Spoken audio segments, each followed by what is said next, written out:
Assalamualaikum, welcome back to Invest Saham. Pada video ini kita akan menganalisa 8 saham reversal yang menarik untuk dipantau. Sebelum lanjut, disclaimer on, ini bukan ajakan jual beli saham, so langsung saja kita ke pembahasan. Jadi sudah ada beberapa saham yang masuk ya di watchlist kita, termasuk juga saham yang di request oleh teman-teman investor di kolom komentar. Dan kita akan ulas terlebih dahulu untuk saham ITMG.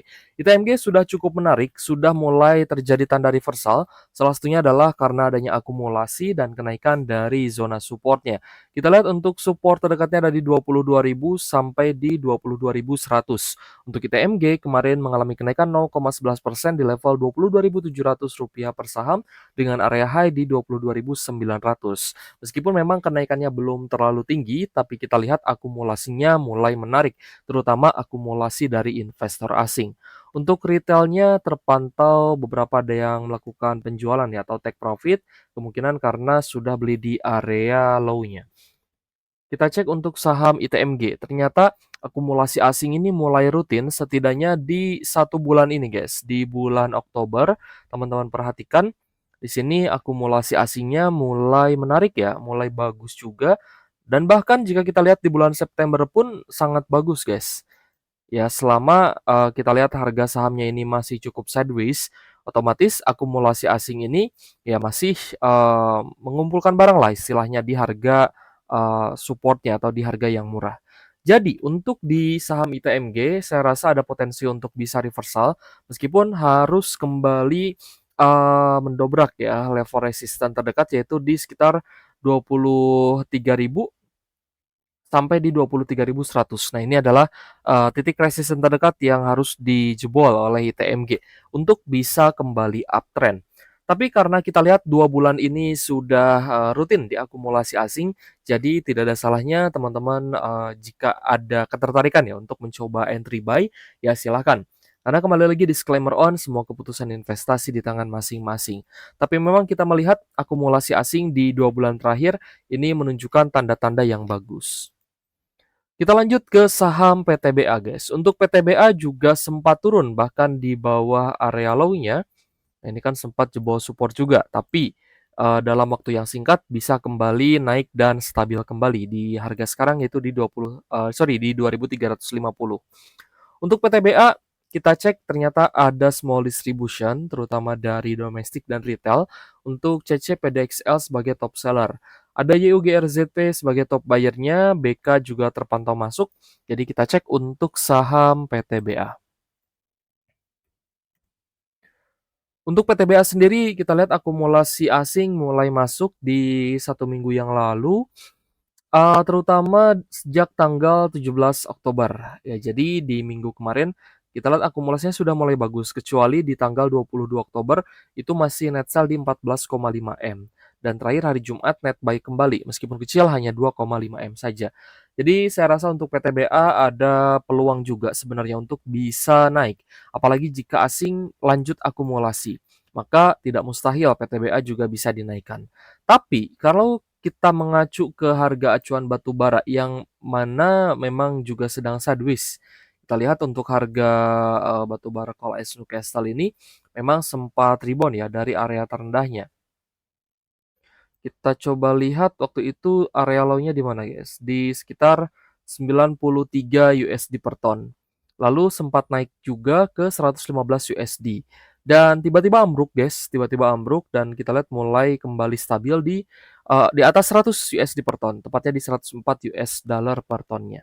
Jadi untuk harga acuan batubara Coal Newcastle juga belum menunjukkan, hal yang bagus sebenarnya, tapi untuk saham-saham batubara kita cek, sudah ada beberapa yang mulai rebound.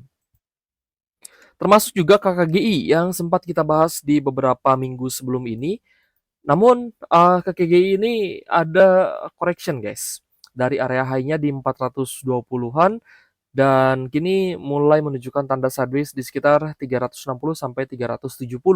Dan sebenarnya kemarin di hari Jumat itu sempat naik ke area high di Rp384 per saham, close di 370. Jadi untuk KKGI kenaikannya baru sekitar 1% jika kita lihat di hari Jumat saja. Tapi ini sebenarnya peluang yang menarik untuk teman-teman yang kemarin sempat take profit ya, termasuk kita pun sempat take profit di KKGI karena sudah cuan mendekati 20%. Jadi ya tidak ada salahnya kita take profit terlebih dahulu. Nanti kita bisa re-entry kembali kalau misal harga sahamnya sudah ada di area higher low. Contohnya sekarang, kita lihat memang ada peluang untuk KKGI ini turun kembali jika ternyata ada distribusi. Namun ternyata akumulasinya masih bagus, terutama dari YPKKXC ya. Beberapa retail memang masuk, namun ada beberapa yang masih melakukan take profit. Kita cek untuk saham KKGI. Jika teman-teman perhatikan, memang di 2 hari sebelumnya, di Kamis dan Jumat itu ada net sell, tapi memang net sell asing ini belum terlalu besar, guys. Tidak terlalu besar maksud saya. Dan di minggu lalu masih cenderung akumulasi. Jadi, jika kita perhatikan, memang untuk KKG ini bukan berdasarkan akumulasi asing, melainkan dari domestik untuk saat ini. Tapi bisa saja jika nanti tiba-tiba harga acuan batu baranya naik, saham KKGI juga bisa saja diakumulasi asing dan dinaikkan oleh asing. Jadi tetap ya nanti kita akan pantau, tapi overall sejauh ini KKGI bisa sedikit rebound, itu dikarenakan akumulasi dari domestik. Kita lanjut bahas saham Adro nih, karena juga di-request oleh salah satu teman investor di kolom komentar. Untuk Adro, kemarin di tanggal 20 Oktober dan 21 Oktober ini sempat menunjukkan tanda rebound kembali ya dengan kenaikan yang lumayan, guys. Naik 2,7 plus 6,4% juga. Nah, lalu mulai sideways kembali. Jadi, apakah benar-benar akan rebound atau tidak? Kita coba perhatikan. Di sini untuk adronya ada distribusi di hari Jumat, terutama dari KZ, CCAK. Beberapa asing memang terpantau melakukan penjualan, tapi beberapa lainnya ada yang melakukan akumulasi. Namun, retailnya cenderung juga membeli, guys, atau melakukan akumulasi, terutama ada XC dan XL.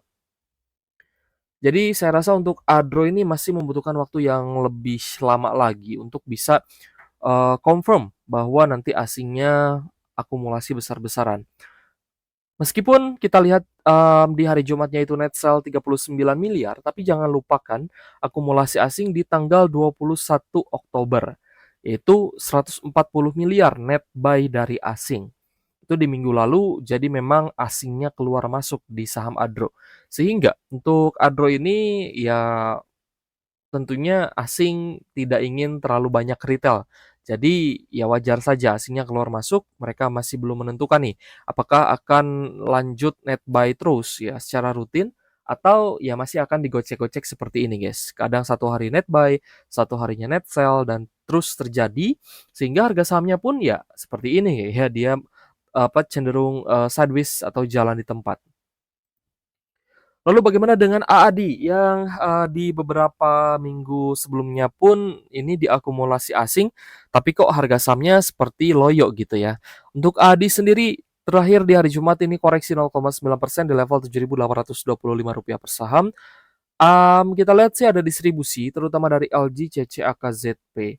Beberapa retail terpantau masuk, ada XC dan XL yang, masuk bersama BK dan KK. Jadi kita cek untuk saham AAD, 3 hari terakhir memang net sell, yaitu di tanggal 22, 23, dan 24, berarti Rabu, Kamis, Jumat ya. Ada net sell, namun jika teman-teman perhatikan di minggu sebelumnya, ini net buy-nya cukup besar, guys. Jadi kalau misal ada normal correction ya sangat wajar, karena asingnya 3 hari terakhir ini net sell. Teman-teman bisa perhatikan di tanggal 9 Oktober ini bahkan ada penjualan yang cukup besar, namun asing malah kembali akumulasi. Jadi jika kita lihat kecenderungan asing di AAD ini masih cenderung net buy sebenarnya. So untuk teman-teman yang masih hold saham AAD bisa lanjut hold dan kita akan lihat perkembangannya seperti apa. Tapi sejauh ini kita memperhatikan memang secara tren AAD ini masih bisa mempertahankan fase uptrendnya. Jadi selama tidak jebol ya di bawah 7.700 lah. Nah, selama tidak jebol di bawah 7.700 saya rasa AAD ini masih bisa mempertahankan fase uptrend. Kita lanjut ke saham BSSR. Wah, ternyata BSSR juga menunjukkan tanda reversal, yang mana ini adalah saham yang sangat royal bagi dividen. Teman-teman yang sudah ibaratnya nyemplung ya di saham di tahun 2022 pasti paham lah. Ya, 3 tahun yang lalu 2022 itu eranya saham batubara, kejayaan saham batubara, di mana saham-saham batubara membagikan dividen yang besar. Dividen yield-nya itu sangat-sangat jumbo, guys, bahkan ada yang mencapai 35% yield-nya. Jadi, ya 3 kali bagi dividen pun itu sudah balik modal, guys. Nah, jadi untuk BSSR, teman-teman yang mungkin masih hold sampai saat ini dan belum jualan, memang di 3.900 itu adalah harga yang nanggung untuk take profit. Jadi tidak ada alasan ya teman-teman, yang sudah hold lama jual di 3.800, 3.900 itu harga yang nanggung, karena memang masih, beroperasi dan perusahaannya juga masih sehat. Jadi untuk BSSR sendiri terakhir ada kenaikan 0,2%, tapi teman-teman perhatikan di beberapa hari sebelumnya ini juga perlahan-lahan mulai naik kembali dari sekitar 3.870 sampai di 3.900, bahkan hampir kembali ke zona 4 ribuan. Untuk BSSR akumulasinya bagus terutama dari ZTRG, lalu ada AK dan TP. Kita cek untuk BSSR. BSSR ada net buy asing di 376 jutaan dan teman-teman lihat di 2 minggu terakhir net buy asingnya mulai, rutin ya. Jadi untuk BSSR ada potensi untuk reversal meskipun memang kenaikannya ini akan, mungkin akan apa ya, pelan gitu ya, mungkin akan pelan. Tidak akan melesat seperti Indi misalkan yang, bisnisnya terdiversifikasi, tidak hanya bisnis batu bara saja, Indika Energy contohnya Harum itu sudah terdiversifikasi, guys. Jadi sudah mulai merambah ke, bisnis-bisnis lain sehingga memang wajar jika naik lebih dulu ya dibandingkan saham yang perusahaannya ini pure batu bara. Kita lanjut ke saham lain, guys. Selain saham batubara, ada beberapa saham lainnya yang juga kita bahas. Ada Kalbe Farma, di mana KLBF menunjukkan tanda reversal dengan kenaikan yang bagus di 2 minggu sebelumnya. Di tanggal 16 Oktober naik 9,6%, lalu terakhir hari Jumat kemarin naik 3,3%, meskipun sebelumnya pun sempat ke area high di 1285 ya. Sempat naik juga guys sebenarnya di hari Jumat. Tapi di sini teman-teman lihat ada area higher low di sekitar 1100 sampai 1200. Yang mana berarti ini masih di area higher low 1. Kita sebut ini di fase 1 menuju ke fase 2. Kenaikan fase 2 ini kalau misal nanti sudah jebol resist ya di atas MA 150 itu di sekitar 1300-an. Untuk Kalbe Farma ada akumulasi terutama dari BBRX dan juga AZ. Langsung saja kita cek untuk akumulasi asingnya. Kalbe Farma sendiri terakhir hari Jumat itu net sell di 13 miliar, tapi jika kalian perhatikan minggu lalu memang net sell ya, cenderung net sell, tapi di awal Oktober ini bagus sekali net buy-nya. Jadi ada potensi asing kembali akumulasi ya, jika ternyata di hari Senin naik, lalu di sore hari kita lihat ternyata ada net buy, maka ada potensi Kalbe Farma ini bisa lanjut diakumulasi. Sehingga perlu kita pantau dan perlu kita konfirmasi terutama di minggu depan. Lanjut, ada juga yang request saham SMSM. Kak, kenapa SMSM turun? Ya, kalau misal diperhatikan, SMSM ini sebenarnya menunjukkan tanda reversal juga. Ya, ada tanda kenaikan dari area low-nya. Itu terjadi di tanggal 16 Oktober, naik 3,7%, dan hari Kamis juga sempat naik 1,3% meskipun di Jumatnya juga ditutup sideways ya. Ada koreksi lagi 1,6%, jadi masih di sekitar 1.800. Saya rasa untuk saham SMSM ini masih oke. Kalau misal nanti kuartal 3-nya bagus ya, ada potensi untuk bisa rebound karena SMSM juga saham yang rutin bagi dividen. Jadi tidak ada salahnya teman-teman buy and hold untuk di SMSM bahkan untuk invest jangka panjang. Tapi tetap harus dibaca laporan keuangannya nanti untuk kuartal 3. Jadi SMSM masih ada akumulasi meskipun mungkin akumulasinya dari domestik dan beberapa investor retail terpantau ada yang melakukan pembelian dan beberapa juga ada yang melakukan penjualan. Jadi kita cek untuk SMSM. Ternyata asingnya masih cenderung net sell di 4 hari terakhir, meskipun di tanggal 16, 17, dan 20 Oktober ini ada sedikit net buy, tapi memang masih terpantau net sell. Jadi tetap kita harapkan reversalnya ini disertai dengan adanya akumulasi yang bagus dari investor asing. Kita lanjut. Oke guys, sepertinya udah ya. Ini SMSM juga. Mungkin kita akan coba tambahkan guys. Kita coba lihat saham Antam ya. Karena ada yang request juga guys. tolong pantau saham Antam. Sebenarnya saham sektor emas ini masih sangat layak untuk dipantau. Kita juga coba cek emas ya. Karena perusahaan emas lainnya itu sudah naik harga sahamnya, seperti contohnya Archie, HRTA, itu sudah naik lebih dulu, guys. Tapi emas ini karena memang juga baru IPO dan, bisa dibilang tambang emasnya juga on progress ya. Jadi emas sendiri kemungkinan ya masih akan berkutat di sekitar 4 ribuan sampai 4.900. Dia masih akan bolak-balik di zona ini, ya masih akan cukup sideways. Tapi teman-teman yang mungkin, yakin dengan prospek perusahaannya, ya silahkan lanjut hold, apalagi teman-teman punya harga IPO.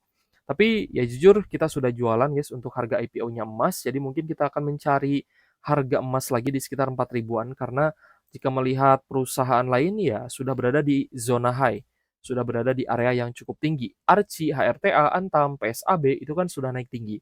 Meskipun ya tetap ada peluang cuannya, meskipun tetap kita berpotensi bisa buy high sell higher gitu ya. Ya meskipun tetap high risk high return, tapi yang namanya emas ya teman-teman tinggal pilih mau beli, saham perusahaan emasnya atau mau beli emas fisiknya. Itu juga sama-sama good investment menurut saya. Oke guys, coba kita rekap ya untuk saham yang paling banyak diakumulasi asing di minggu lalu dan berpotensi akan lanjut di net buy.